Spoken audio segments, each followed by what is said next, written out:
Bismillahirrahmanirrahim. Assalamualaikum warahmatullahi wabarakatuh. Doa movie lovers dimanapun kalian berada, semoga kalian semua dalam keadaan sehat dan selalu bahagia. Di kesempatan kali ini saya akan menceritakan alur cerita film Spartacus Blood and Sweat episode kelima. Di episode yang lalu diceritakan Spartacus telah berencana untuk mengalah di arena lubang neraka demi Batiatus supaya menang dalam pertaruhan. Saat itu karena Batiatus nyawanya telah terancam, maka Spartacus memutuskan untuk menggagalkan rencananya, spontan membunuh lawannya dan membunuh orang yang mau menusuk Batiatus. Walaupun Batiatus kehilangan uang taruhannya dikarenakan ulah Spartacus, namun Batiatus tetap merasa mempunyai hutang budi kepada Spartacus karena sudah diselamatkan nyawanya. Maka Batiatus pun memberikan kesempatan kepada Spartacus untuk bergabung kembali dengan para gladiator-gladiatornya. Seperti apakah kelanjutan ceritanya? Ikuti terus Doa Movie. Jangan lupa like, komen, share, dan subscribe, serta hidupkan lonceng notifikasi agar kalian tidak ketinggalan dengan video-video menarik berikutnya. Salam sehat selalu, salam lanang, salam sejati, rahayu.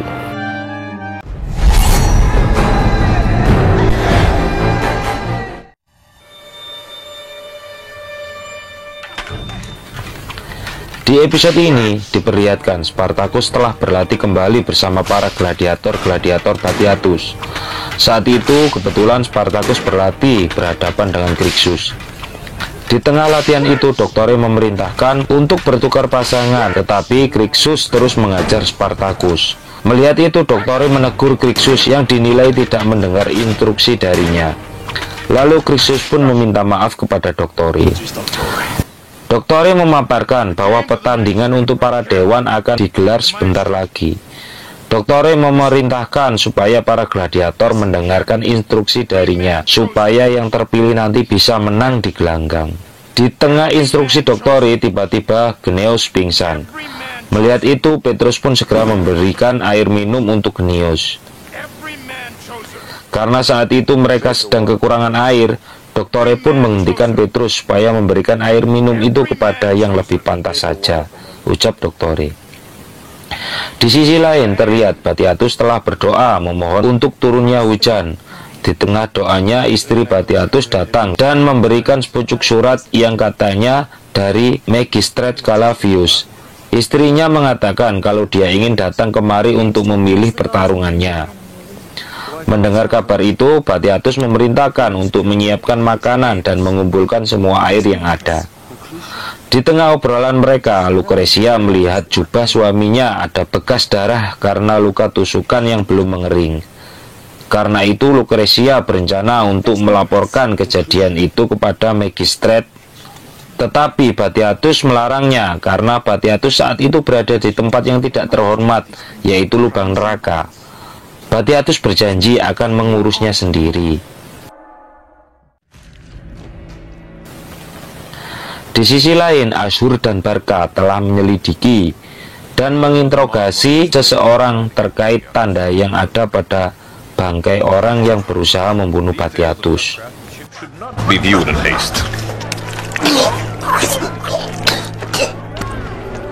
The mark is unknown to me. Seen a similar mark.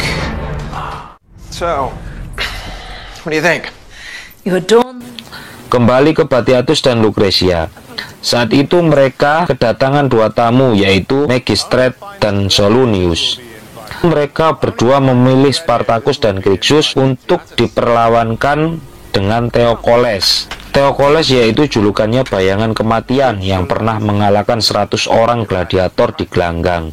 Batiatus merasa pertarungan itu tidak seimbang karena Doktore saja yang merupakan pelatih mereka berdua tidak bisa mengalahkan Theokoles, apalagi mereka berdua, ucap Batiatus. Karena dinilai tidak sanggup, maka Magistrate menyuruh Batiatus untuk mengundurkan diri saja di pertandingan nanti. Karena tidak ingin mengundurkan diri, Batiatus pun terpaksa menerima tantangan itu dan mengumumkan kepada para gladiator-gladiatornya bahwa Crixus dan Spartacus adalah gladiator yang terpilih untuk melawan Theokoles di pertandingan esok. Mendengar itu, Doktore dan Crixus terdiam karena mereka sudah tahu legenda tentang kemampuan dan sadisnya Theokoles. Karena Spartacus belum tahu tentang Theocles, jadi Spartacus biasa saja mendengarnya.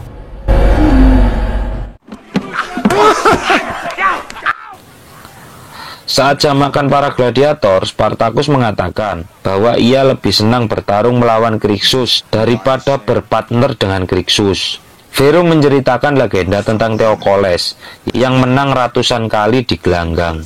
Vero juga mengatakan bahwa Theocles belum pernah dikalahkan. Lalu Spartacus bertanya, berapa besar hadiah yang ia dapat apabila bisa mengalahkan Theocles? Cukup untuk mengambil 10 istri dari pedagang Syria, ucap Vero. Menurut Vero, Spartacus lebih aman berada di lubang neraka daripada bertarung melawan Theocles. You said... Let me fight in this dead. That's an excellent suggestion. Di sisi lain terlihat Doktore yang tidak setuju kalau Spartacus dan Crixus yang dihadapkan melawan Theocles. Karena itu sama saja mengirim mereka pada kematian saja.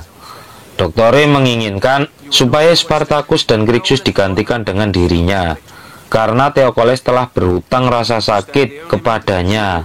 Tetapi Batiatus menolak, karena yang diminta bukanlah Doktore, ucap Batiatus. Batiatus juga mengatakan tak ada yang melupakan betapa kerasnya saat Doktore melawan Theocles, walaupun tanpa kemenangan. Doktore lah satu-satunya orang yang pernah melawan Theocles dan selamat, ucap Batiatus. Lalu Batiatus memerintahkan Doktore untuk fokuskan dirinya melatih mereka berdua saja untuk pertarungan itu. Doktore menjawab bahwa tidak ada latihan untuk menghindari cengkraman dari sang bayangan kematian. Kalau begitu persiapkan saja kematian mereka supaya lebih terhormat, ucap Batiatus. Karena kesal, Doktore pun langsung pergi meninggalkan Batiatus tanpa mengatakan apapun.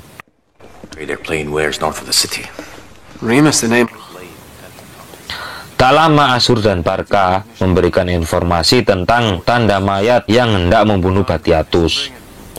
Tanda itu milik Remus, pedagang budak dari kota utara, ucap Asur. Mendengar itu, Batiatus memerintahkan mereka berdua untuk membawa Remus di hadapan Batiatus. Di sisi lain, Nivia telah memberikan sekantung minuman kepada Crixus yang katanya dari Domina. Crixus meminta kepada Nivia untuk menghadiri pertarungannya nanti. But I am weak. See, it would state otherwise. Setelah itu, Crixus berdebat dengan Spartacus. Spartacus mengatakan, walaupun kita berbeda pendapat saat pertarungan melawan Theocles, kita harus bersatu.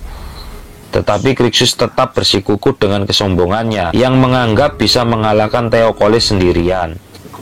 Will be mine, and if we do...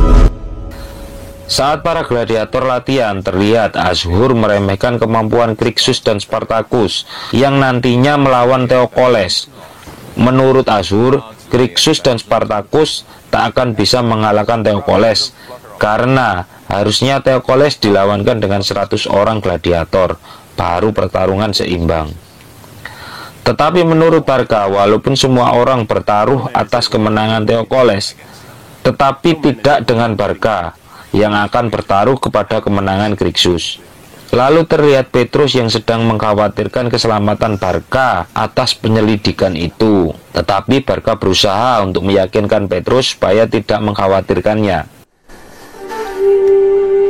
Mind the birds. Well, now's not the time to be entertained. Di sisi lain terlihat Lucretia mengungkapkan ketidaksetujuannya kepada Batiatus untuk mempertarungkan Crixus dengan Theocles. Karena menurut Lucretia, apabila Crixus mati saat pertarungan itu, maka Ludus tak akan ada sang juara Capua lagi. Tak lama di tengah perdebatan itu, Lytia datang dan Batiatus menyuruh Lucretia untuk tidak membicarakan itu dulu. Trade honor for water. Living, crawling down the throat. Well, let us quench that. Di Ludus terlihat Spartacus dan Crixus dilatih dengan keras oleh Doktore. Mereka disuruh mengeroyok Doktore, tetapi kemampuan mereka belum cukup untuk merobohkan Doktore, apalagi Theocles. Doktore memaparkan kalau mereka tidak menyerang sebagai satu tim, mereka akan kalah dan mati di gelanggang, ucap Doktore. Spartacus berusaha mengajak Crixus untuk menyerang dalam satu tim, tetapi Crixus menolak karena keegoisannya. You just...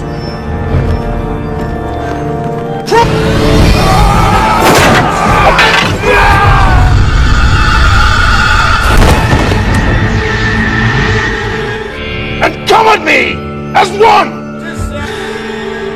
Pathetic. Lytia yang menyaksikan latihan bertarung para gladiator dari atas balkon itu meminta Lucretia untuk bisa menyaksikan gladiatornya lebih dekat lagi. Lucretia mengatakan kalau Batiatus tak akan mengizinkan karena tempat itu tidak cocok untuk seorang putri senator. Karena Lytia bilang akan membayarnya dan berjanji untuk membawakan tabib supaya Lucretia bisa mempunyai keturunan, maka Lucretia pun mengiyakan keinginan Lytia. Ovidius' wife, not touched by the woman I speak of. The very best. How are we to fare against Theocles? We cannot use... Sometimes if you'd not got another foot. I take the sand shield. Do not mistake yourself as a gladiator. Di dalam ludus, terlihat Spartacus dan Crixus telah saling berdebat. With that wife of yours, we've all... a dream. And one day soon we'll leave this place. Dan lama-lama saling hantam. Madness by 100 vermin cocks. Kemudian untunglah Doktore datang tepat pada waktunya untuk memisahkan perkelahian mereka dan bilang kepada mereka untuk bersiap-siap karena Domina telah memanggil mereka. Tak lama mereka berdua pun dihadapkan kepada Lytia, dan Lytia menjelaskan kepada Spartacus bahwa dia adalah istri Glaber, musuh bebuyutan Spartacus. Lytia bilang kepada Spartacus, sayang sekali Glaber tidak bisa menyaksikan kematianmu oleh Theocles, dikarenakan beliau sedang bertugas. Tak lama Batiatus datang dan meminta Spartacus.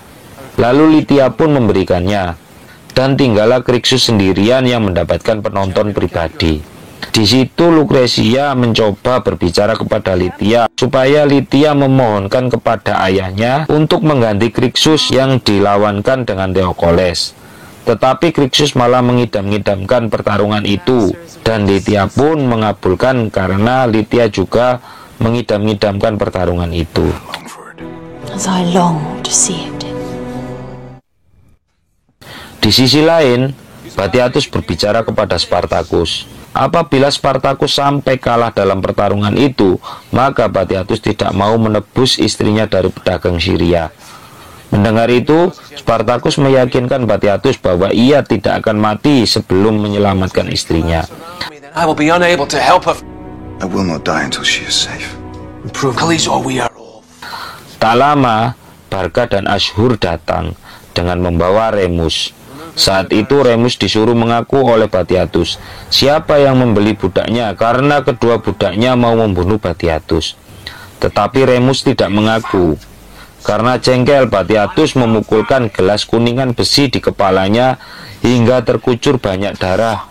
Lalu akhirnya Remus mengaku. Ternyata pembeli budak Remus adalah Ovidius. Dengan begitu Batiatus telah mengetahui siapa dalang dari percobaan pembunuhan ini. Setelah itu Batiatus membunuh Remus. Ovidius' cousin in Atlantis. Shit! Di ludus terlihat Doktore yang sedang melatih Spartacus dan Crixus dengan keras. Masih sama, mereka disuruh mengeroyok Doktore, tetapi mereka belum bisa membuat Doktore tumbang karena Crixus enggan bersatu dengan Spartacus. Bagi Doktore, kemampuan bertarung mereka sangatlah memprihatinkan untuk melawan seorang Theocles kalau mereka tidak bersatu. Karena Crixus tidak bisa dibilangi dengan kata-kata, maka Doktore menunjukkan luka-luka bekas sabetan pedang yang pernah ia alami saat melawan Theocles. Karena Doktore paling lama bertahan di antara musuh-musuh yang lain, orang-orang sudah menganggap Doktore telah menang. Tetapi tidak bagi Doktore. Dengan begitu Crixus selalu bertanya bagaimana cara mengalahkan Theocles, dan Doktore menjawab, menyeranglah dengan satu kesatuan, alihkan perhatian dan seranglah. atau kalian akan mati bersama, ucap Dottore. Lalu Dottore menyuruh mereka membuktikan serangan persatuan mereka. Show me the way to honor. Di atas balkon, Batiatus berpamitan kepada istrinya karena ada kepentingan di kota dan pulang nanti malam. Karena fokus dengan Crixus, Lucretia sampai-sampai tidak fokus dengan suaminya. Lalu Batiatus pergi setelah mengecup istrinya. Terlihat Ashur mempengaruhi Spartacus untuk tidak boleh bersatu dengan Crixus dan menunjukkan kakinya yang telah terpotong karena ulah Crixus saat bertarung bersama. Tak hanya itu, Ashur juga mengatakan Crixus juga hampir memotong kemaluannya, ucap Ashur. Menurut Ashur, cara mengalahkan Theocles adalah menganggap juga Crixus sebagai musuh. Setelah mengatakan itu, Ashur pergi.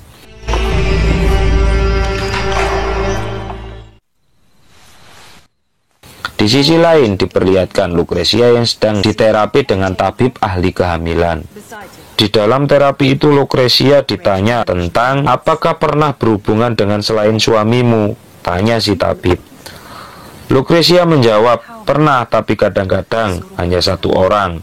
Lalu si tabib itu memberikan ramuan untuk supaya diminum Lucretia. Dengan penasaran, Lydia mengharapkan cerita tentang pria lain itu kepada Lucretia, lalu meninggalkan Lucretia untuk melanjutkan ritualnya kembali. Di sisi lain, Batiatus telah membantai keluarga Ovidius dan membunuh istrinya. Batiatus juga menyandera anak Ovidius karena diduga Ovidius telah menyuruh 2 budak untuk membunuh Batiatus. Tetapi Ovidius mengatakan bahwa Ovidius menyuruh 2 budak itu untuk membunuh Batiatus bukan karena keinginannya sendiri, melainkan atas suruhan Solonius. Solonius menjanjikan kepada Ovidius akan membayar hutang-hutang Batiatus sebagai imbalannya apabila sanggup membunuh Batiatus. Lalu Barca membunuh Ovidius. Dia menusuk Ovidius dari belakang. Lalu Batiatus memerintahkan Barca untuk membunuh anak Ovidius sebelum memusnahkan rumahnya. Lalu Batiatus pergi. Burn this fucking place to the ground, Hilda.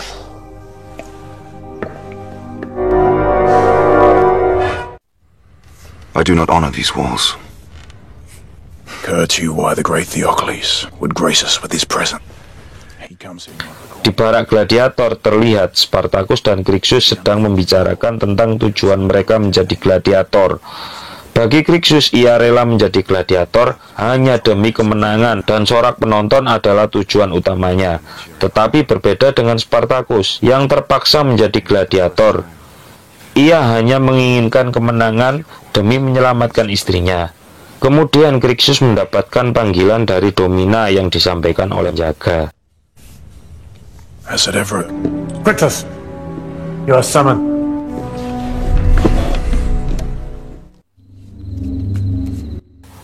Crixus pun menghadap ke Lucretia dengan diantar Nivia. Terlihat Lucretia mengkhawatirkan keselamatan Crixus di pertarungannya nanti. Lalu Lucretia mengajak Crixus untuk berhubungan badan, tetapi Crixus memohon supaya Lucretia tidak melakukannya, karena menurut Crixus bercinta akan membuat pria melemah saat di pertarungan nanti. Demi Crixus, lalu Lucretia pun mengurungkan niatnya supaya Crixus tidak melemah saat pertarungannya nanti. Dan Crixus pun pergi diantar dengan Nivia.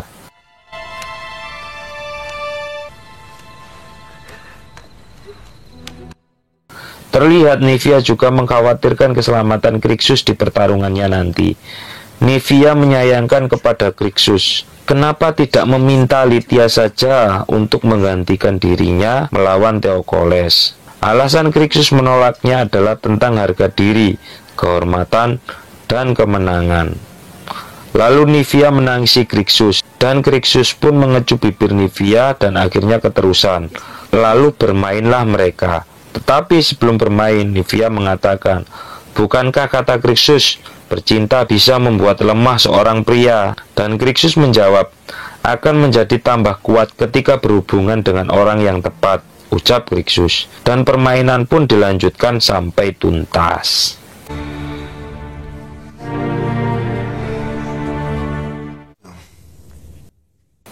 Terlihat di barak, Spartacus dan Vero sedang asik mengobrol. Vero mendengar bahwa Barca telah memasang banyak taruhan untuk Spartacus. Vero juga berkata seandainya ia punya uang maka akan ia pasang semua uangnya untuk Spartacus. Malam itu Spartacus juga berpesan kepada Vero apabila besok Spartacus mati di gelanggang. Spartacus meminta Vero untuk meneruskan perjuangannya mencari istrinya. Mendengar itu, Vero memohon kepada para dewa, semoga besok bukan hari kematian Spartacus. Dan apabila dewa berkata lain, Vero siap untuk mencari istri Spartacus. Lalu Vero pun menyuruh Spartacus untuk tidur, karena besok adalah waktu pertarungan dengan Theocles, sang bayangan kematian. May yet become one. Sleep.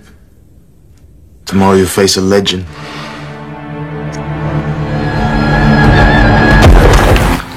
Keesokan harinya pun tiba.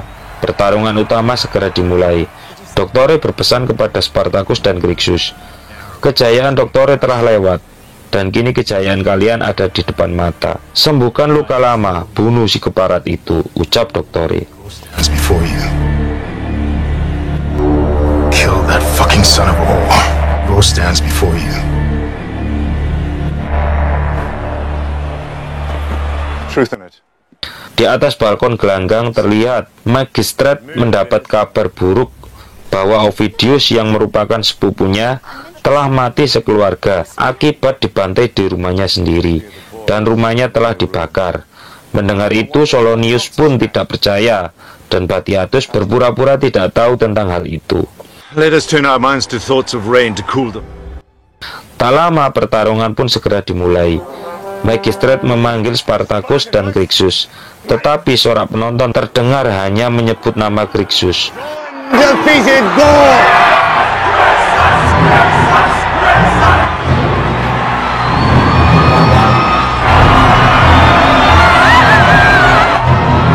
Lalu Magistrat memanggil Theocles, sang bayangan kematian. Serentak para penonton terbengong saat mendengar nama Theocles disebut.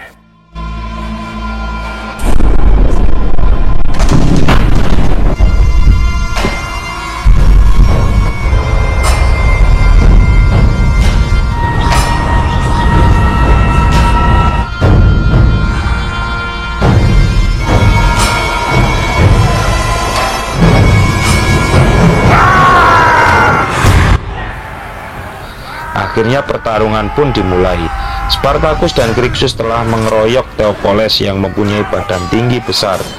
Tetapi dengan mudahnya Spartacus dan Crixus menyabetkan pedangnya kepada Theocles, dan akhirnya Theocles tumbang dengan luka sabetan pedang yang lumayan parah.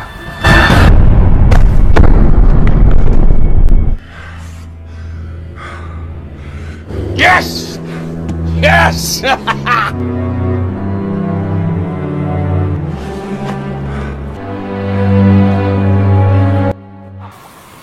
Serentak penonton pun bersorak kepada mereka berdua. Mereka berdua pun tertawa aneh karena menurut mereka cerita legenda Theocles tidak sesuai dengan kenyataan. Teman-teman gladiator mereka pun tertawa gembira atas kemenangannya, kecuali sang Doktore.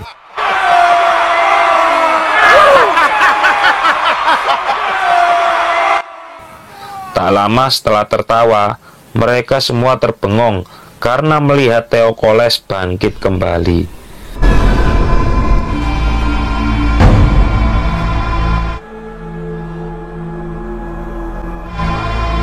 Capua! Shall I begin? Dan pertarungan pun dimulai kembali. Kali ini Theocles menyerang dengan sungguh-sungguh. Karena ambisi Crixus untuk membunuh Theocles sendirian, serangan mereka pun tidak bisa bersatu.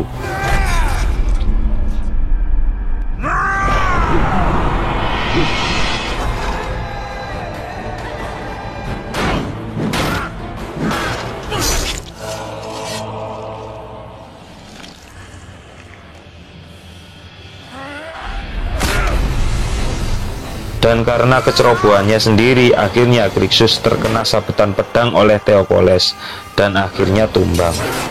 Saat Theocles hendak membunuh Crixus, Spartacus memanggil Theocles, dan Theocles pun merespon panggilan Spartacus. Saat itu Crixus baru menyadari bahwa mengalahkan Theocles harus menyatukan serangan dengan Spartacus, dan Spartacus pun menyerang Theocles dengan bantuan perisai Crixus. Saat itu Spartacus kewalahan karena menghadapi Theocles sendirian, hingga akhirnya pedang dan perisai Spartacus terlempar. Untunglah Crixus menyilaukan mata Theocles dengan pantulan cahaya matahari dari helm perangnya. Dengan begitu Spartacus bisa mengambil pedangnya kembali dan menyerang Theocles, hingga akhirnya Spartacus memenggal kepala Theocles hingga kepala Theocles terlepas dari tubuhnya.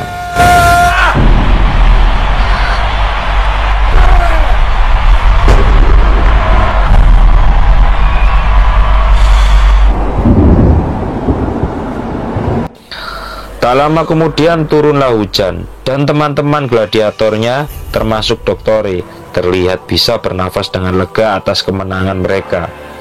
Dengan sorakan penonton menyebut nama Spartacus, kali ini nama Spartacus melambung kembali di hadapan para penonton atas keberhasilannya membunuh Theocles. Penasaran dengan kelanjutan ceritanya? Ikuti terus Doa Movie. Jangan lupa like, komen, share, dan subscribe, serta hidupkan lonceng notifikasi agar kalian tidak ketinggalan dengan video-video menarik berikutnya. Dan jika teman-teman ada referensi untuk alur cerita film yang lain, silahkan tulis di kolom komentar. Salam sehat selalu, salam lanang, salam sejati, Rahayu.